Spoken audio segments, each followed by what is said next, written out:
नमस्कार, जनता टीवी पर आपका स्वागत है। व्हाट्सएप की प्राइवेसी पॉलिसी को लेकर सरकार ने कड़ा रुख अख्तियार कर लिया है। सरकार ने कहा है कि इसे वापस लिया जाए। इसके लिए 7 दिन की नोटिस व्हाट्सएप को दी गई है। इलेक्ट्रॉनिक एवं आईटी मंत्रालय ने यह नोटिस दी है। जानकारों का मानना है कि व्हाट्सएप भारत में भी बैन हो सकता है। 18 मई को व्हाट्सएप को भेजे गए एक पत्र में मंत्रालय की ओर से कहा गया है कि व्हाट्सएप की नई प्राइवेसी पॉलिसी भारतीय यूजर्स की निजता, डाटा सिक्योरिटी के अधिकार को खत्म करने वाली है। पत्र में कहा गया है कि करोड़ों भारतीय यूजर्स कम्युनिकेशन के लिए प्रमुख रूप से व्हाट्सएप पर निर्भर हैं। व्हाट्सएप की नई पॉलिसी को लागू करके कंपनी ने एक गैर जिम्मेदार होने का प्रमाण दिया है। नई पॉलिसी को लेकर दिल्ली हाई कोर्ट में मामला अभी विचाराधीन है। मंत्रालय ने साफ तौर पर कहा है कि व्हाट्सएप की नई पॉलिसी कई भारतीय कानूनों को तोड़ने वाली है। मंत्रालय ने व्हाट्सएप से 7 दिनों के अंदर जवाब मांगा है और यह भी कहा है कि यदि संतोषजनक जवाब नहीं मिलता है तो व्हाट्सएप के खिलाफ कठोर कदम उठाए जा सकते हैं। व्हाट्सएप पर दिल्ली हाई कोर्ट में 17 मई को सुनवाई हुई। कोर्ट में नई प्राइवेसी पॉलिसी को लेकर याचिका दायर की गई थी, जिसमें सरकार ने कोर्ट को कहा है कि व्हाट्सएप की नई पॉलिसी भारतीय सूचना प्रौद्योगिकी कानून का उल्लंघन है।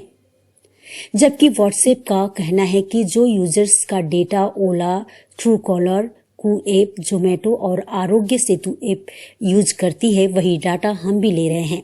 बस फर्क इतना है कि हम यूजर्स को बताकर उनका डेटा ले रहे हैं। बता दें कि सोशल मैसेंजर प्लेटफॉर्म व्हाट्सएप ने भारत में 15 मई से लागू होने वाली नई प्राइवेसी पॉलिसी को फिलहाल टाल दिया है। कंपनी ने प्राइवेसी पॉलिसी को लागू होने की नई तारीखों का ऐलान नहीं किया है। कंपनी ने कहा है कि नई पॉलिसी को स्वीकार न करने वाला कोई भी अकाउंट डिलीट नहीं किया जाएगा। व्हाट्सएप यूजर को content upload, submit, store, send या रिसीव करते हैं।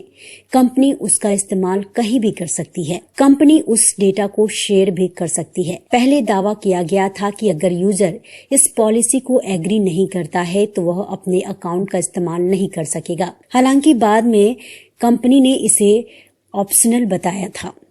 व्हाट्सएप ने बयान में कहा है कि नई प्राइवेसी पॉलिसी को स्वीकार करने के लिए यूजर्स को रिमाइंडर भेजना जारी रहेगा।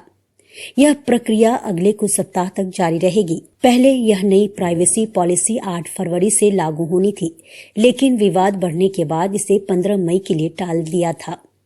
अगर हमारा चैनल आपको पसंद आता है तो इसे सब्सक्राइब कीजिए, लाइक शेयर कीजिए।